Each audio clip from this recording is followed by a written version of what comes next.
Salut tout le monde. Alors aujourd'hui je vous retrouve sur ma chaîne pour ma première chronique littéraire. Voilà. Donc aujourd'hui, comme je vous l'ai promis, elle portera sur le livre Hunger Games. Voilà, donc ici j'ai le tome 1. Je vais pas tarder à aller me chercher le tome 2 et le tome 3, comme ça je pourrai vous faire d'autres vidéos. Donc on va commencer tout de suite avec une brève présentation du livre. Alors donc voici Hunger Games, du titre original The Hunger Games en anglais, qui est un roman fantastique de Suzanne Collins. Alors Suzanne Collins est une auteure qui écrit depuis environ 20 ans, mais au début elle écrivait des scénarios pour programmes télévisés pour enfants.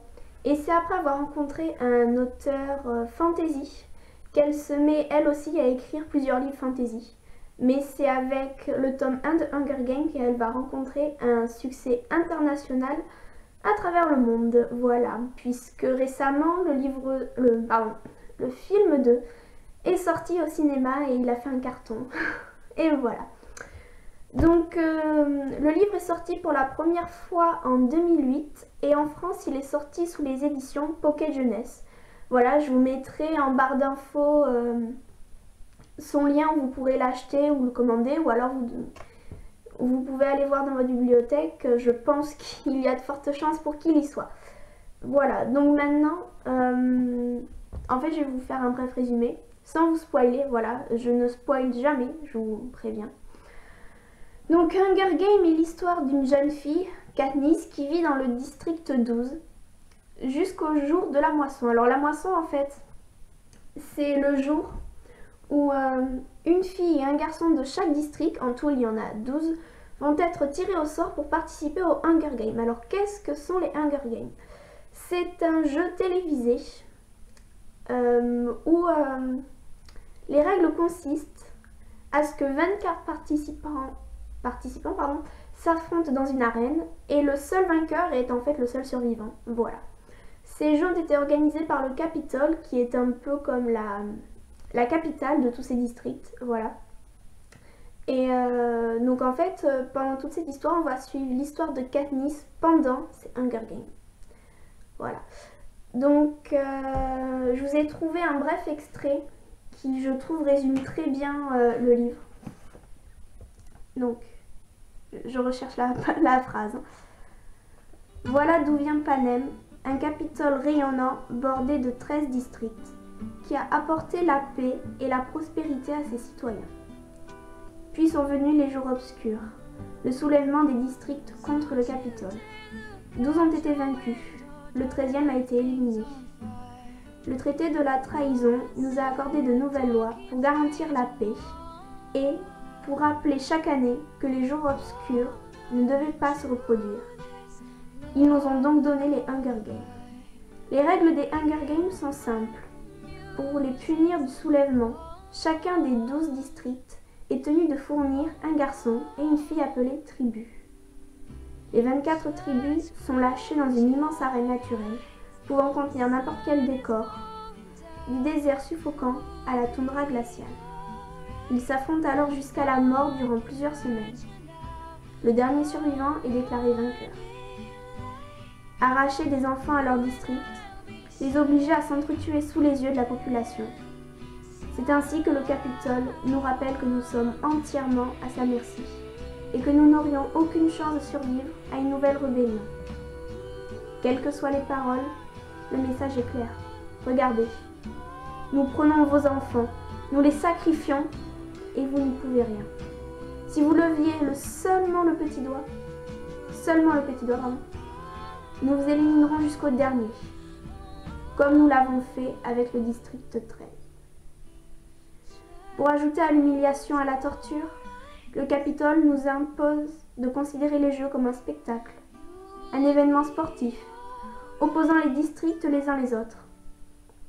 Le vainqueur rentre chez lui, mener une vie facile, et son district est inondé de cadeaux, principalement sous forme de nourriture.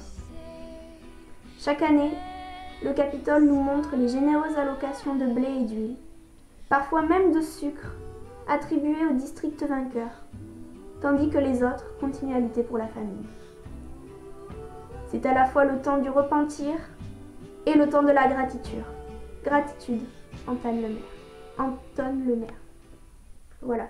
Donc dans cet extrait, en fait, c'est pendant le jour de la moisson. Il y a une sorte de rappel de tout ce qui s'est passé. Et donc, voilà.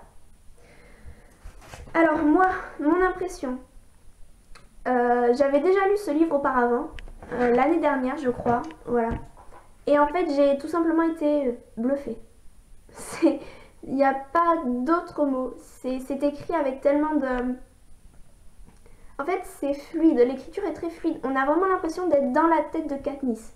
Puisqu'en fait, l'histoire ne part du point de vue que de Katniss. Voilà. C'est... Donc on ressent... Enfin, c'est décrit vraiment tout ce qu'elle ressent. Donc on a l'impression de vivre tout ce qu'elle vit à travers elle. C'est très prenant. L'auteur a très bien réussi à nous faire intégrer le personnage parce qu'en fait elle est attachante. C'est pas une héroïne, elle veut juste sauver sa peau. Et ça change de tous les romans. Excusez-moi. Ça change de tous les romans où l'héroïne...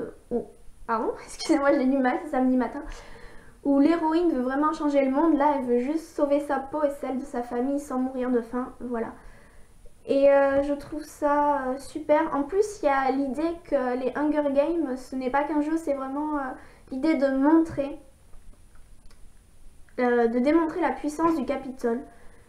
Enfin, voilà. Franchement, c'est un superbe livre. Celui-là est vraiment tourné que autour des Hunger Games. Donc, il y a beaucoup de scènes de combat, de survie. C'est très intéressant, ça change beaucoup. Donc voilà, en conclusion, je vous recommande vivement ce livre. Si vous aimez la fantasy, c'est juste incroyable, je sais pas quoi dire d'autre. C'est vraiment le livre qu'il faut lire. Voilà, même Stephen King l'a lu, voilà, au dos, c'est marqué. C'est franchement la première fois que je l'ai eu entre les mains, j'ai dû mettre 2 heures maximum pour le lire. Je pouvais pas le lâcher, il y a trop de suspense, on s'attend pas à tel ou tel rebondissement et la fin est juste... c'est vraiment sans mots. Donc voilà, je crois que c'est tout pour ce livre. Pour ceux qui ne peuvent pas lire le livre, je vous reconseille quand même le film parce qu'il est assez fidèle au livre. Voilà. Bon, il faut suivre parce qu'il dure 2 heures et que parfois, enfin au début c'est un peu long de rentrer dedans. Donc préférez préférez le livre au film, mais si vous pouvez pas aller je vais y arriver aujourd'hui. Si vous pouvez pas vous procurer le livre, voilà, allez voir le film parce que ça vaut le détour. Et voilà, je crois que j'ai tout dit. Donc je vous retrouve la semaine prochaine pour le tome 2. Voilà. Et là, je suis en train de lire d'autres livres. Donc prochainement, je vais voir si je les sors avant, si je fais des vidéos dessus avant le tome de Hunger Games ou pas. Donc au pire, vous n'avez qu'à vous abonner en bas, voilà, comme ça vous pourrez voir si j'ai sorti d'autres vidéos ou pas. Pour l'instant, je ne ferai que des chroniques littéraires, je verrai après pour changer, mais bon, pour l'instant, je me lance là-dedans. Voilà, on va voir si vous aimez, si vous n'aimez pas. Si vous avez lu le livre, n'hésitez pas à me dire ce que vous en avez pensé en commentaire afin qu'on puisse en parler, c'est toujours sympa. Voilà, et je crois que c'est tout. Donc je vous dis à bientôt tout le monde, bisous bisous.